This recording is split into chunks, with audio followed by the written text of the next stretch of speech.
the Twin Towers.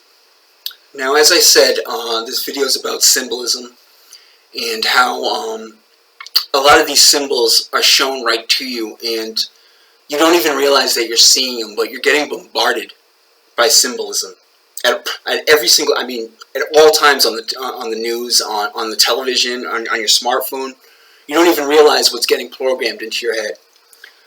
But hopefully, even from the brief description that I've gone to thus far, you can actually see some of the symbolism already. But if you can't, I'll reiterate. We have the Twin Towers, so we can call these the two pillars, Boaz and Yakin. Again, so one of these towers, again, I'll point out, has a phallic shape antenna here on its roof. Clearly, one of them designating one of them masculine and the other feminine, just like Boaz and Yakin, the Twin Towers. So, going forward, I'm going to talk about nothing except for the mainstream storyline that was given to you by the news and that is publicly accepted and written in the history books. So, let's get into it. I want to point it out here. I'm going to come back to this, but we all know that it was Tuesday, September 11th. All right, so I already talked about September being the zodiac sign of Virgo. Okay, and then I went through the days of week, and Tuesday representing the god of war. So we have the god of war on the Virgin, and I'll get into the number 11 later.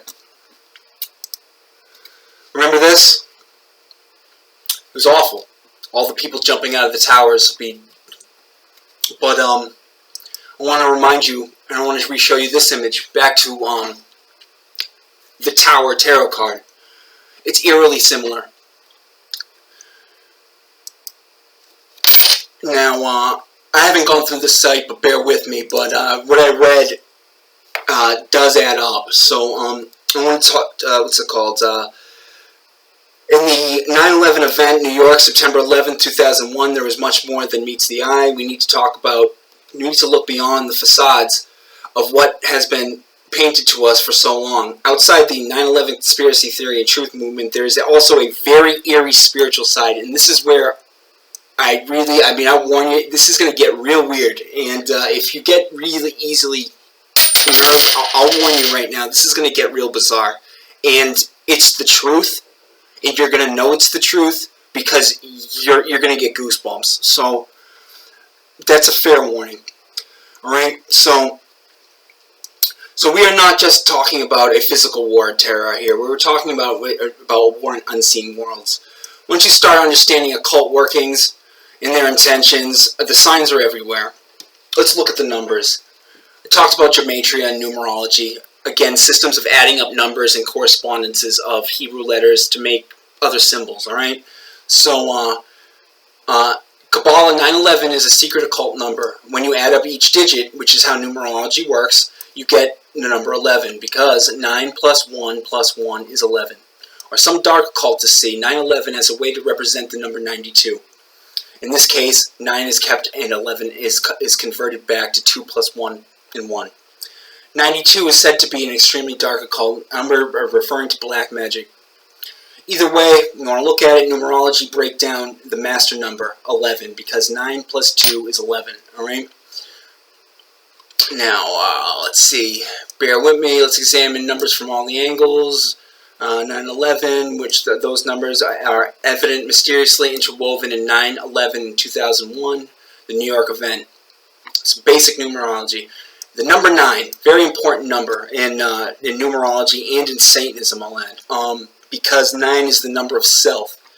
Alright, so 9 is the last number of basically our system of numbers. We have 0 through 9, and so 9 will always represent the ending. 9 always represents death, okay? Because it's the last thing. Everything else is just rebirth and go through the cycle again. So that's why that number 9 is very important. In numerology, in the Pythagoras method, can represent death, destruction, and endings. It also is well known as signifying the end of the cycle. 9 can bring up karma, and chaos. 11 is a master number, giving it potential and power. It is associated with illumination and enlightenment. 11 can be dramatic, emotionally charged, and overwhelming, as it amplifies vibrations. However, ancient numerology, used by the elite, Kabbalistic as gematria. Again, going through gematria, it brings back these numbers and then converts them to the Hebrew and then converts them back to other numbers. So we're going to look at the pattern of 9. 9 plus 1 is 10. 1 plus 0 is 1. 9 plus 2 is 11. 1 plus 1 is 2. 9 plus 3 is 12. 1 plus 2 is 3. And it goes on forever. What you notice here is the pattern.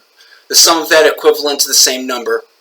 Patterns continue when you try adding different numbers. So when it comes down to it, 9 has no real significance to the number you are adding to it. It always stays the same.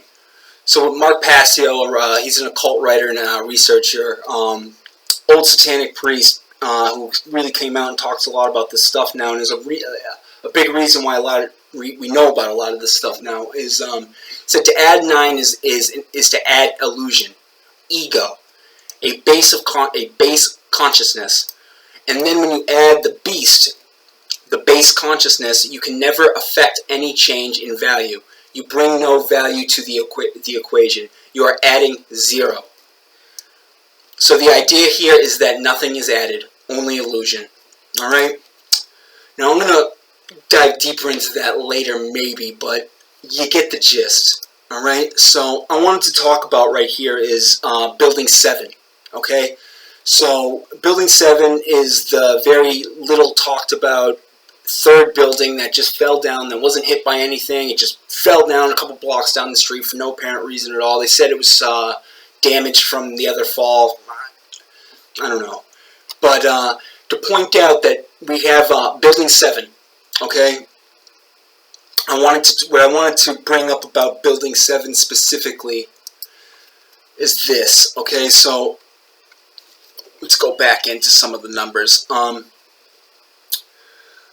We have 4 passengers, okay, California, hijacked by 19 terrorists, okay, 2 of the planes, okay, American Airlines Flight 11, okay, so you have AA, that would be 1 and 1, and 11, so we have those 11s all over again, right? United Airlines Flight 175, I'll get back to that later, the World Trade Center, Lower Manhattan, 42 minutes, 110-story tower. What I also wanted to bring up is Flight 77. Alright, so you have American Airlines Flight 77 and you have Building 7. 77 went down, Building 7 went down, so they've taken down in one swift motion the 777. 777 being, again here, God, okay?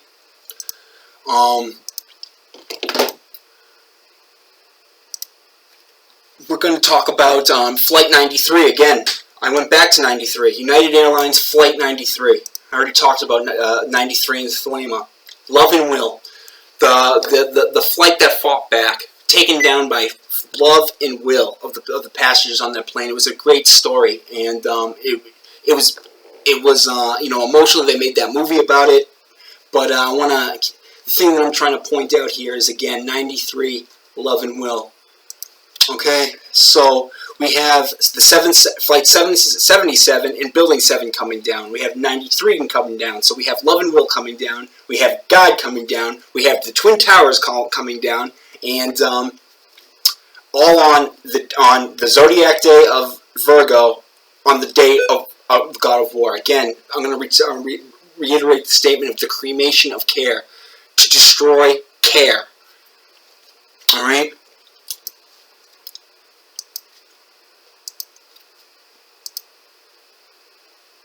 Alright, a little bit more on Building 7 is a commercial property, which is called, again, this building was called, this real name of Building 7 was the Solomon Building. Alright, back to the beginning. Where did I start? With Solomon's Temple. Beginning of Masonry, right here. I wanted to talk about, what's it called? So on that day, we started the War on Terror, okay? So those events gave birth to what came to be known as the War on Terror. All right, so I want to bring back to pay your attention to what's called these cards again. Okay, so the word on terror is basically we went to war with Islam. Okay, so we have the High Priestess here. Okay, Boaz and Yakin, and we had the Miller Pillar fall. Now we have her standing on top of the moon. Now what I want to show you is we went to war on terror. Again, she has the law here, the Torah. Okay, so war on terror is one thing to say. What terror actually means. If you say the word terror like this, we can define it as